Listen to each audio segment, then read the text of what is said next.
Bueno, vamos a continuar nuestra serie bíblica a la luz de su palabra. Hoy vamos a iniciar un nuevo libro de otro profeta menor. En este caso estaríamos hablando del profeta Sofonías. Y bueno, como hemos venido haciendo en los libros, no, debo reconocer y es un error, eh, pero bueno, uno va también aprendiendo sobre la marcha que en los últimos libros que hemos leído, he leído como la introducción del mismo libro, la parte histórica, que por lo menos la versión latinoamericana nos presenta de cada uno de estos textos. Estas interpretaciones o estas explicaciones, primero, bueno, están avaladas, es importante decirlo, por la Iglesia Católica, por lo tanto son de escucha, pero también nace de muchos estudios históricos y de esos estudios históricos pues derivan interpretaciones. Hay interpretaciones que son doctrinales, eh, que obviamente emanan del magisterio de la iglesia, y hay otras que bueno, uno puede considerarlas como una forma de abordar también la palabra de Dios. Voy a poner ejemplos cuando hay libros que, por ejemplo, dicen, este personaje de repente no existió. Esas son interpretaciones, ¿ok? Pero creer o no creer en esa afirmación no contradice el que tú tomes el mensaje de la palabra de Dios.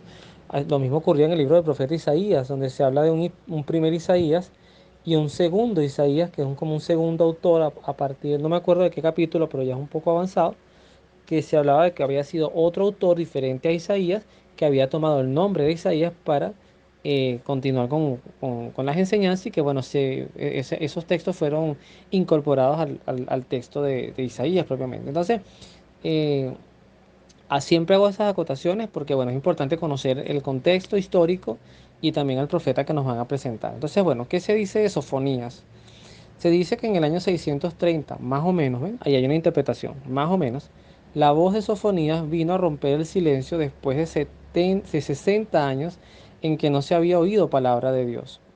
Pues Isaías terminó su misión alrededor del año 690 y después los creyentes del país de Judá conocieron más de 50 años de persecución en el reinado de Manasés. Sofonías habla para decir que la paciencia de Yahvé no soporta más y que va a purificar a Jerusalén, destruyendo a su pueblo que no confía en él. Pero también Sofonías anuncia la voluntad de Yahvé de formar un pueblo de pobres, en medio de los cuales vivirá. Dios saltará de gozo y danzará con alegría por Jerusalén, humilde y purificada. Qué bueno que, bueno, una vez que leemos esto, vemos un poquito que la introducción de la serie que estoy presentando, este texto se presenta en audio en el grupo de WhatsApp, pero luego queda el texto propiamente en la descripción del canal de YouTube. Qué bueno que no hay contradicciones, porque justamente lo que digo es que la paciencia todo lo alcanza, pero la paciencia no todo lo soporta. Y fíjense que el texto luego nos dice en la introducción eso, que la paciencia de Dios ya no soportaba más, o sea, no aguantaba más ver tanta maldad. Vamos a ir leyendo entonces y bueno, que el Espíritu Santo por favor nos vaya llenando de luces para hacer una sana y correcta reflexión, más que interpretación del texto, es una reflexión derivada del texto, aplicada a nuestro tiempo. Palabra de Yahvé, que fue dirigida a Sofonías, hijo de Cusi, hijo de Godolías, hijo de Amarías, de Ezequías, que cuando reinaba en Judá, Josías, el rey de Amón. Doy mi palabra, dice Yahvé, que borraré cuanto existe en la faz de la tierra. Acabaré con los hombres y los animales, con las aves del cielo y los peces del mar. Arrancaré al hombre de la superficie de la tierra. Levantaré mi mano para castigar a Judá y a todos los habitantes de Jerusalén. Sacaré todo lo que queda de Baal y hasta el nombre de sus sacerdotes. Echaré fuera además a los que se arrodillan en las terrazas para adorar las estrellas, a los que si bien adoran a Yahvé, juran al mismo tiempo por Yahvé y por Moloc, a los que se separan de Yahvé y dejan de seguirlo y no lo consultan. Reine el silencio delante del Señor Yahvé, pues se acerca su día.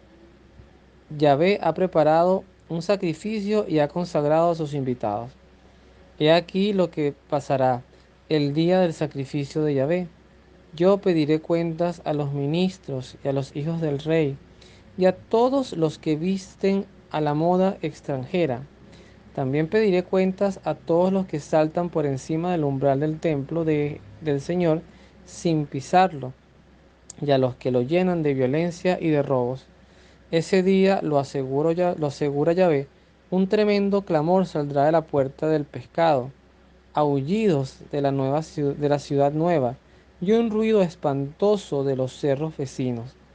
Griten, habitantes del barrio hundido, pues ha desaparecido toda esa gentuza de comerciantes. Han sido eliminados todos los que contaban la plata. Ese día andaré con antorchas registrando Jerusalén para castigar a esos hombres que se quedan sentados en las basuras y piensan, total, Yahvé no hace ni bien ni mal. Pues bien, sus riquezas serán saqueadas, sus casas demolidas. Se aproxima el gran día de Yahvé, ya está cerca, ya llega corriendo. El día de Yahvé, su solo estruendo es una cosa amarga, y hasta el valiente grita de pavor. Es un día de cólera aquel día, de angustia y de congoja, día de destrucción y de ruinas, de sombras y tinieblas, de nubarrones y neblina, día en que suena el clarín en lo alto de la muralla y da la alarma en todas las fortalezas. Les mandaré a los hombres la congoja y andarán como ciegos. Su sangre será esparcida como el polvo y sus restos yacerán como basura. Ni su oro ni su plata los lograrán salvar cuando estalle la cólera de Dios y consuma en el fuego de su celo al país de Judá y destruya sin dejar rastro siquiera a todos los que habitan esa tierra. Es palabra de Dios, te alabamos, Señor. Es un texto complicado. Vamos a quizás a tratar de entender por qué es complicado. Si esto se hubiese leído en la Edad Media, que de hecho se tiene que haber leído en la Edad Media pues se tenía esa imagen justamente del Dios furioso, que del Dios que está pendiente y que nos va acechando. O inclusive yo diría que hasta antes, mucho antes del Concilio Vaticano II, todavía la imagen de la iglesia era un poquito de ese Dios castigador, como algunos dicen, y lo dicen en son de error, es que se tenía una imagen equivocada de que Dios era un Dios castigador, pero ya sabemos que no, Dios es un Dios amoroso, misericordioso, y por lo tanto el castigo, Dios no castiga. Hay gente que se va y dice Dios no castiga. Yo he tenido hasta, no discusiones, pero sí he tenido mis intercambios de ideas con muchos catequistas que afirman y le enseñan a los niños estas cosas. Yo esto lo he hablado y más no quiero, yo no es que quiero empecinarme en el hecho de que Dios sí castiga y tenganle miedo a Dios. Creo que lo reflexionaba en el episodio anterior. Lo que sí me preocupa es que a veces dejamos de tratar a Dios con respeto, porque lo igualamos tanto a nosotros, o sea, somos unos igualados, que entonces hablamos del panita Jesús y sale el Dios hippie, el Dios guitarrista, el Dios que se viste con jeans. Y bueno, lo que vamos haciendo es adaptando a Dios a nuestras propias necesidades y conveniencias. Y Dios es Dios, o sea, Dios es parte de todo lo que está revelado en la Biblia, que es además voluntad de Él que a través de los agiógrafos, de los escritores inspirados, pues estos textos y no otros fueran lo que marcaran la ruta de nuestra fe. Tanto es así que cuando tú ves la historia de muchos santos se encuentran con la palabra de Dios, que es viva, además, una palabra viva y eficaz, y a partir de alguna lectura, algún versículo, pues transformaron sus vidas. Yo les comento mucho esto en paralelo porque yo siempre estoy formándome, trato de hacerlo de manera autodidacta, pero no me autoenseño, que no es lo mismo, sino que yo busco charlas, tengo un predicador fijo que lo recomiendo mucho, ya yo he hablado de él en otros audios, que es Fray Nelson Medina, de la Orden de los Predicadores, pero además también ahorita estoy escuchando otros formadores, inclusive laicos, que muy buenos, que además forman en torno, por ejemplo, los dogmas marianos. Pero ahorita estoy en una serie que habla de la santidad en la historia, Dios en la santidad en la historia de la iglesia, ¿no? Y está muy inspirado en Santa Teresa de Jesús y además es una charla que está dada a monjes carmelitas, que no es poca cosa. De allí recojo quizás muchos aspectos importantes de cómo Dios es parte de ese todo que yo hablo, del Dios del castigo, el Dios del sufrimiento, el Dios del amor. Santa Teresa de Jesús, su conversión, que fue alrededor de los 38 años de edad, fue viendo una imagen de un Jesús llagado. O sea, la importancia, decía el predicador, de no ocultar la cruz al momento de evangelizar. Jesucristo es, además, si hay una imagen clara, segura que se tiene, porque además hay descripciones de textos, Isaías lo narra muy bien en el capítulo 53, de manera profética, casi 8 siglos antes de Cristo, pero los mismos evangelios narran a un Jesús desfigurado, maltratado. Entonces, hay evidencia de cómo se veía Jesús durante toda su pasión y muerte. Pero el Cristo resucitado sí es parte del imaginario. Es decir, se sabía que estaba resucitado y nadie niega su resurrección. Pero a veces vender la imagen de un Jesús que está en una cruz sin heridas, musculoso, hasta riéndose porque hay de todo en la Villa del Señor, no es muy eficaz porque no solamente en la cruz o a través de ella podemos entender cuánto Dios nos amó, como lo dice en el Evangelio de San Juan, es que nos amó hasta el extremo, o sea, nos amó hasta el extremo, hasta darnos a su único hijo. Somos muy importantes para Dios. Y esa idea no la perdamos de vista porque cuando vamos a hablar del castigo, o cuando vemos estas predicciones tan destructivas del profeta Sofonías, que leímos literalmente todo el capítulo 1, 18 versículos del capítulo 1, Dios se está dirigiendo principalmente al pecado y al pecador, pero además al pecador obstinado. O sea, Dios no es que quiera maltratar a toda la creación. Sin embargo, no deja de hacerme reflexión o ruido el hecho de que nosotros somos criaturas y al ser criaturas fuimos creados y nuestro creador tiene el poder de crearnos o de destruirnos, si a ver vamos. Una de las principales amenazas que tiene la humanidad actualmente es el propio hombre. O sea, nosotros los seres humanos nos hemos encargado de complicar este planeta. Este planeta está ahorita muy complicado climáticamente hablando, a nivel de recursos, a nivel de contaminación, a nivel de densidad poblacional o de demografía, países que se están literalmente extinguiendo o que tienen que traer una población totalmente de inmigrantes porque ya sus propias poblaciones, pues no hubo generaciones de relevo. Hay pueblos en España que ya están prácticamente desolados. Japón tiene un problema gravísimo con el tema de la demografía, un país que va aceleradamente cada año nacen menos japoneses de los que deberían. Alemania también está en esta crisis.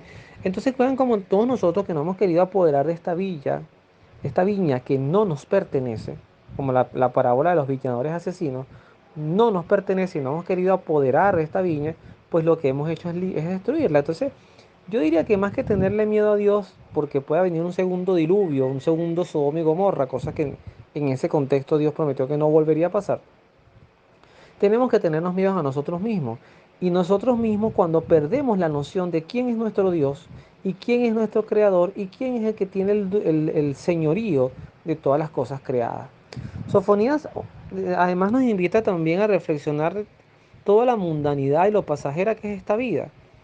Tantos apegos, tantas cosas que materiales, que al final uno, bueno, sí, uno se emociona cuando se compra un teléfono nuevo, una computadora, una casa, un carro, una moto, cuando tienes un buen trabajo, cuando ganas bien, o cuando te entra una platica además que no estaba en el presupuesto, cuando mejoras tu casa, mejoras todo, a una reparación de albañilería, uno se emociona porque eso te da calidad de vida para esta vida.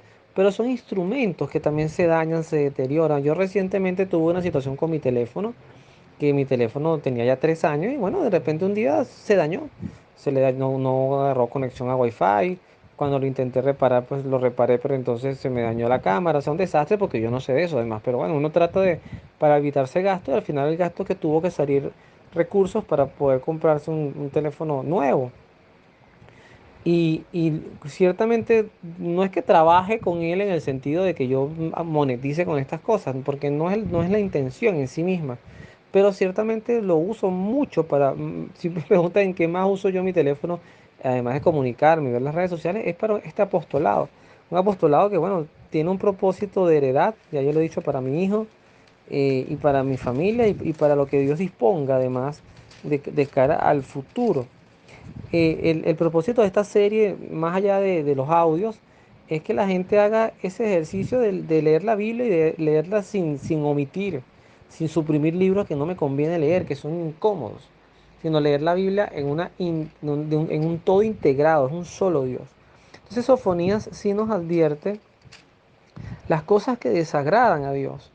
Y esas cosas hay que prestarle oídos, porque despiertan su ira. O sea, es que Dios tiene el derecho a molestarse, a encolerizarse. Y si tiene el derecho también a castigarnos, a amonestarnos, a corregirnos, lo tiene, porque Él es el dueño y Señor de todo. Yo en este tema del castigo, lo he dicho también en otras oportunidades, lo dejo como una reflexión que puede servirle a muchas personas. Eh, Todo lo que venga de Dios bendito sea. O sea, yo no soy quien para juzgar las cosas que hace o deja de hacer Dios. La Biblia habla muchas veces aparece la palabra castigo. Aparece la palabra el Dios que castiga, que sanciona, que corrige, que, que, que pide cuentas además. Eso también es importante tenerlo presente. Nosotros no vamos a morir y porque somos chéveres y nos bautizaron para el cielo. O sea, eso no funciona así. Eso es una falta de respeto a la propia redención de Jesús. Jesús vino a abrir la posibilidad de salvarnos, pero no nos salvó ya. La salvación es voluntaria. Yo puedo abrir un colegio y con todo un potencial educativo interno.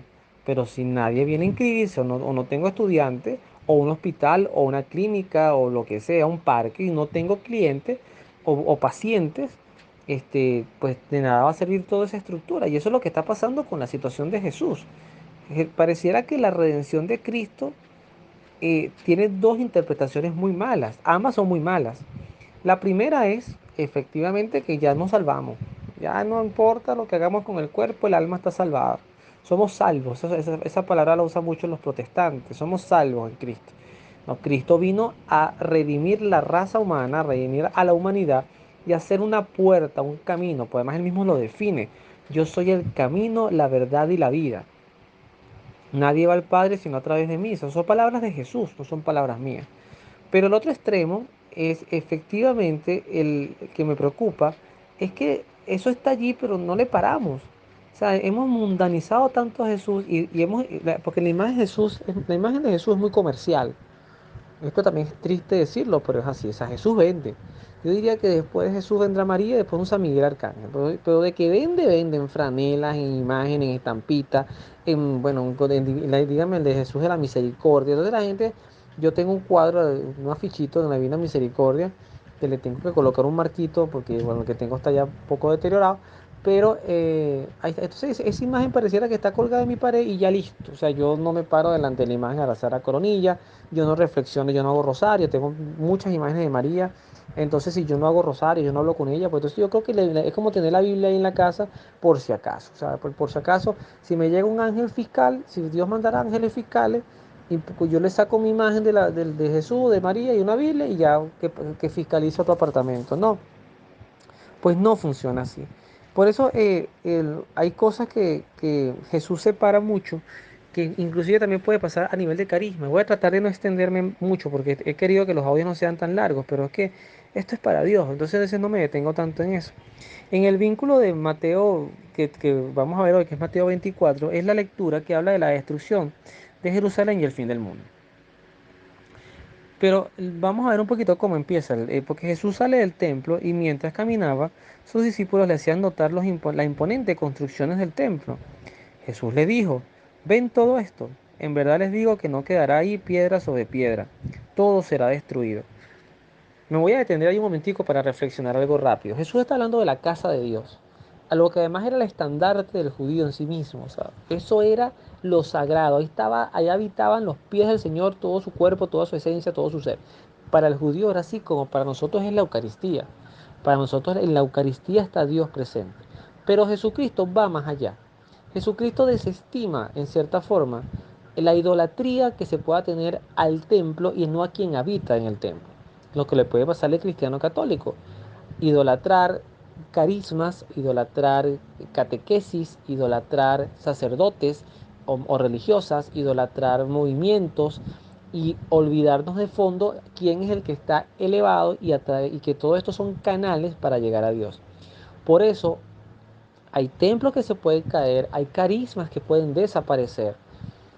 Fíjense que yo en esto que estoy estudiando ahorita, algo que llama la atención es que cuando vino el Renacimiento, entre esos tiempos entre la Edad Media y luego el Renacimiento, muchas congregaciones pasaron por replanteamientos.